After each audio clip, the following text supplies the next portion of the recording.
Hey, this is Ben Solomon, and welcome to this episode of the Techno Leadership Show. In this episode, we are going to be talking about how to deal with difficult customers. Now, especially at the start of your career in technology services, it is highly likely that you'll be in a customer-facing scenario, being the first front line for the technology team, especially in technology services, infrastructure services. And even when you go into software development, you might go into application support as your front line and then work your way up through the ranks, so to speak. And the difficult thing with the frontline staff is, unfortunately, you're having to bear the brunt of everyone's frustrations. You're the first one that gets, all the angry calls. You're the first one that gets, all the frustration being shared on you and all those sort of things. So how do you deal with that? Especially if you're young, you've just, finished school, might have done a degree, might have just done some courses, and you're still in that developmental phase or role as a person in how to deal with people and all that. The most important things that can help you in this area is having already some form of a relationship with the people in your environment, especially if you're working in a company and you're supporting clients within the organization. That is a really good way to start. When you know people outside of your office, like when you see them in the break room, see them outside, whatever it might be, you talk to them, get to know them a bit more. The tendency for them to just, throw all their frustration at you and abuse you, basically, is a little lower. Yes, they can be frustrated, but because they know you outside, there is that human connection where they go, yep, I know this person, and also the feeling that, oh yes, I know that this person can help me. Again, that human connection helps bring that down, and they have a tendency to speak to you slightly better. One of the things that worked and helped me a lot in my very early days, first, I was working in an organization where I was supporting internal users. Yes, we had a few external users who came to use the internet cafe, but they didn't directly have to deal with me, so to speak. So they would go to the cafe manager, and that person would then say, hey, we've got an issue in computer X sort of thing, and we'll have a look at that. But once I moved to the outsource partner for big company, multinational company, I was taking calls from consumer clients for this particular company as a call center in India from US customers. So what would happen is, yes, look, I still have a little bit of an accent, probably not little, not a native Australian accent. And back then, obviously, I was living in India, even though I'd lived a significant portion of my life in the Middle East before that. I still had the Indian accent to my English, as clear as my English has been throughout my life, because English has always been my first language. So I would get abused on the phone line. I've had situations where there was a specific client that I remember. I remember this even though it's close to 20 years now. And that person got on the phone and started abusing me from the first second rather. And the context that you have to understand when someone's coming to you and is being a difficult customer is they've had bad experiences. They've had something happen that's led them to that point. And in all honesty, my team leader said drop the call, because we had a provision where within the first 60 seconds, if after asking the client to stop being abusive, they continue. We have the right ability, whatever provision, to drop the call. But for some reason, yes, I understood the guy was frustrated, but in that first minute, I also heard the reason behind the frustration. This person had been handed off to 3 different people because they were frustrated and had been waiting on the phone for an hour and a half to speak, and finally getting to me. And apparently previously they'd tried a call as well, and these are people who work busy jobs, go back home in the afternoon and try to call you to have their issues fixed. And so the previous time they tried to call, at some point they had gotten dropped. Possibly they were angry, aggressive, whatever, it's happened. So as I listened to all this in that first minute, and my team leader was going, no, cut the call sort of thing, and I'm like, calm down, just give me a minute, let me see. And I'll let the person vent, just let them vent.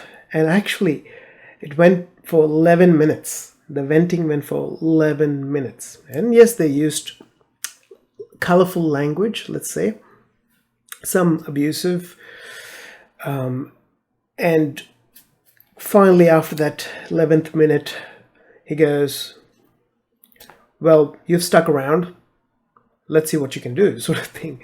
And I said, look, mate, I'm here to try and help you. I'm really sorry that all this happened and you've been passed around.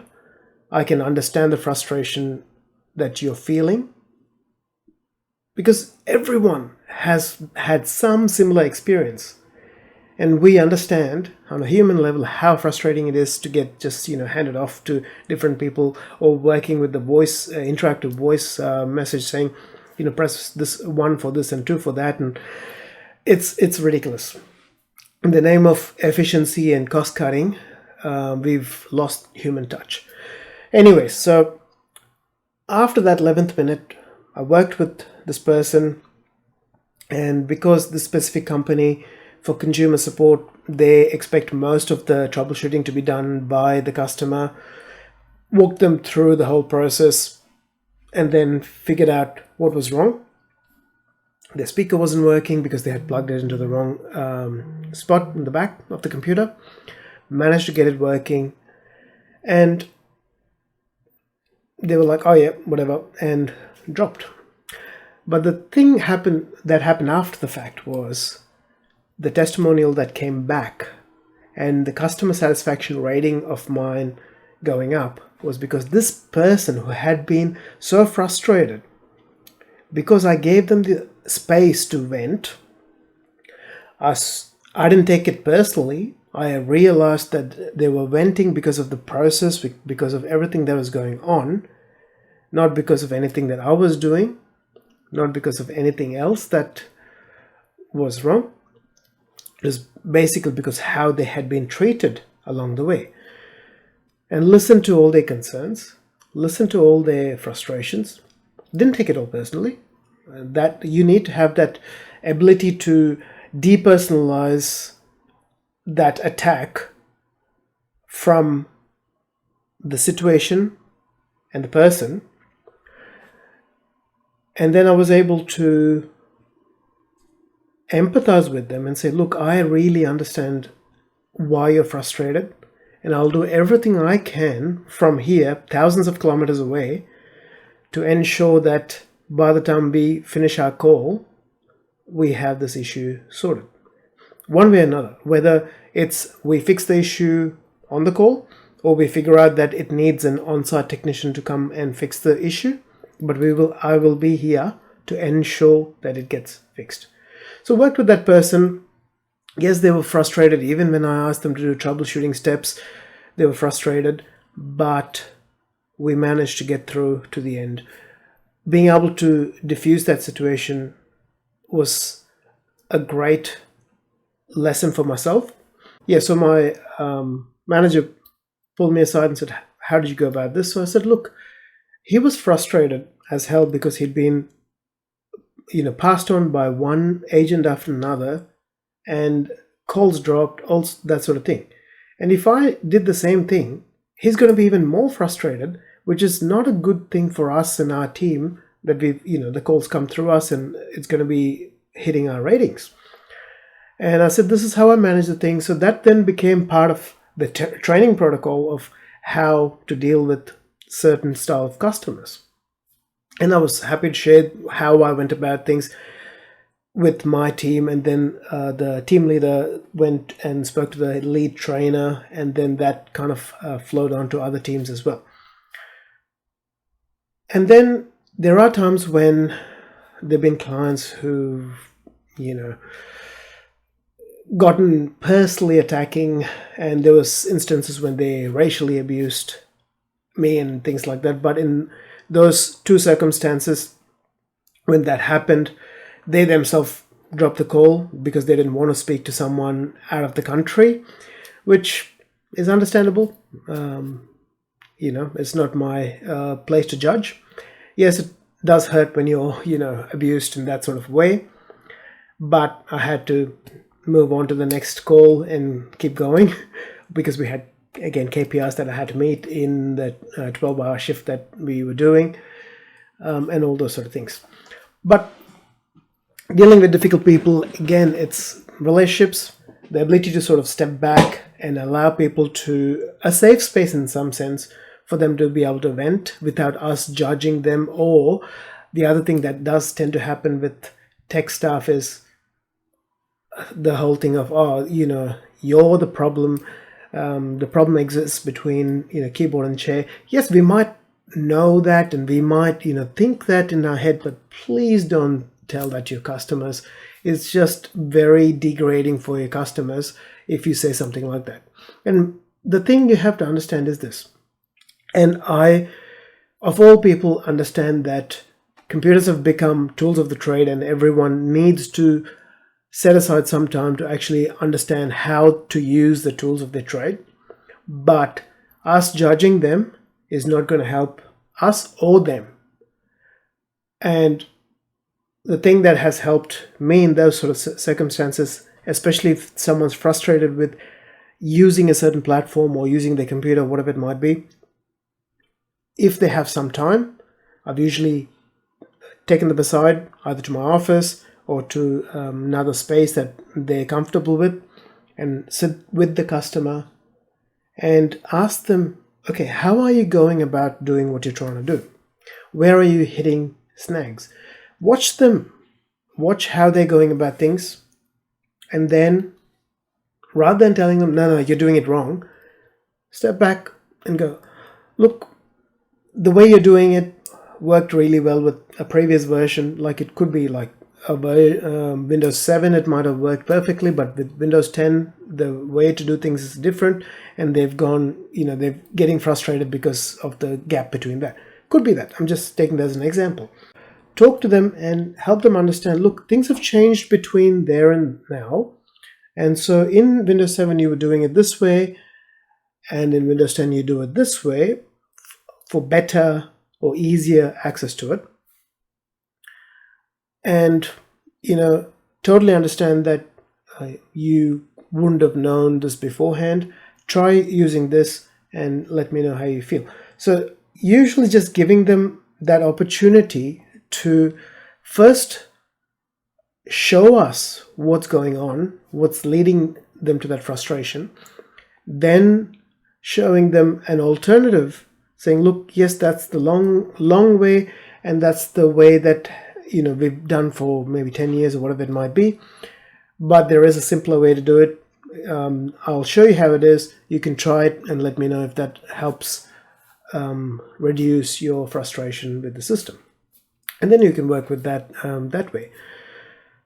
The other way is when when you have beyond that difficult people who are consistently difficult, consistently demanding, and consistently being abusive, then you need to go and speak to either your manager or a business leader in the organization, either their manager whatever it might be. I usually prefer to try to speak to the person after the first instance.